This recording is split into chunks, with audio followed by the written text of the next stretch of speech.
आज का पहला पाठ प्रकाशना ग्रंथ अध्याय 18 1 से 2, 21 से 23, अध्याय 19 1 से 3, 9। महान बाबुल का सर्वनाश हो गया है।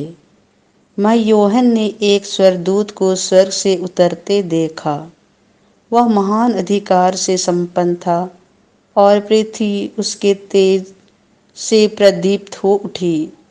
उसने ऊंचे स्वर से पुकार कर कहा, उसका सर्वनाश हो गया है, महान बाबुल का सर्वनाश हो गया है। वह अवधूतों का डेरा, हर प्रकार के अशुद्ध आत्माओं का अड्डा और हर प्रकार के अशुद्ध एवं घृणित पक्षियों का नीड़ बन गया है।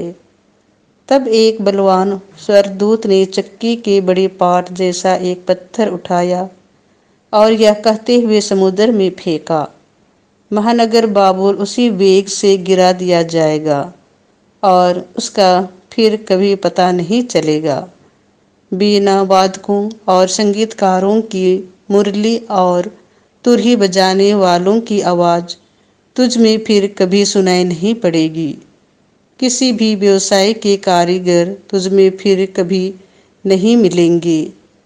चक्की की आवाज़ तुझ में फिर कभी सुनाई नहीं पड़ेगी। दीपक का प्रकाश तुझ में फिर कभी दिखाई नहीं देगा।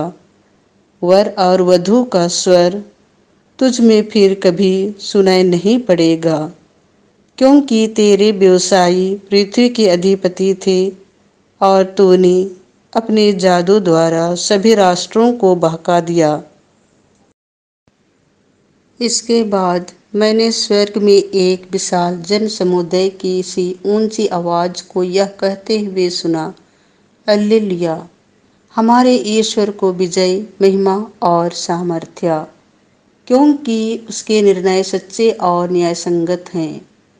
उसने उस बड़ी वेश्या को दंडित किया जो अपने व्यभिचार द्वारा पृथ्वी को दूषित करती थी, और उसने उसको अपने सेवकों के रक्त का बदला चुकाया।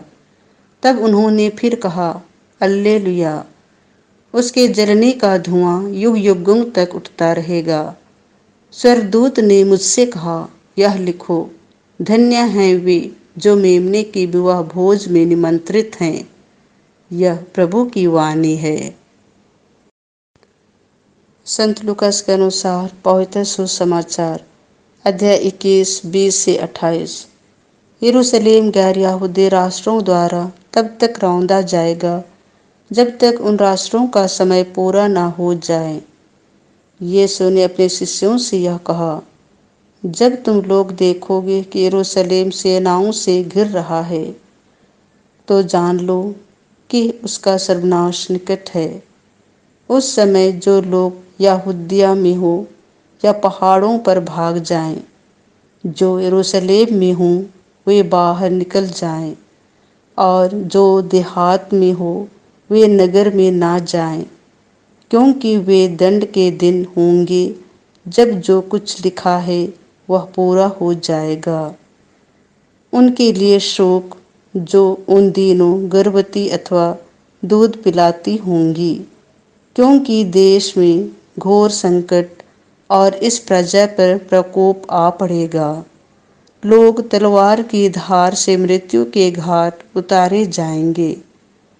उनको बंदी बनाकर सब राष्ट्रों में ले जाया जाएगा और यरूशलेम गैर यहूदी राष्ट्रों द्वारा तब तक रौंदा जाएगा जब तक उन राष्ट्रों का समय पूरा ना हो जाए। सूर्य, चंद्रमा और तारों में चिन्ह प्रकट होंगे। समुद्र के गर्जन और बाढ़ से व्याकुल होकर पृथ्वी के राष्ट्र व्यथित हो उठेंगे। लोग विश्व पर आने वाले संकट की आशंका से आतंकित होकर निष्प्राण हो जाएंगे, क्योंकि आकाश की शक्तियां विचलित हो जाएंगी। तब लोग मानव पुत्र की अपार सामर्थ्य और महिमा के साथ बादल पर आते हुए देखेंगे। जब ये बातें होने लगेंगी तो उठकर खड़े हो जाओ और सिर ऊपर उठाओ, क्योंकि तुम्हारी मुक्ति निकट है। यह प्रभु का सुसमाचार है।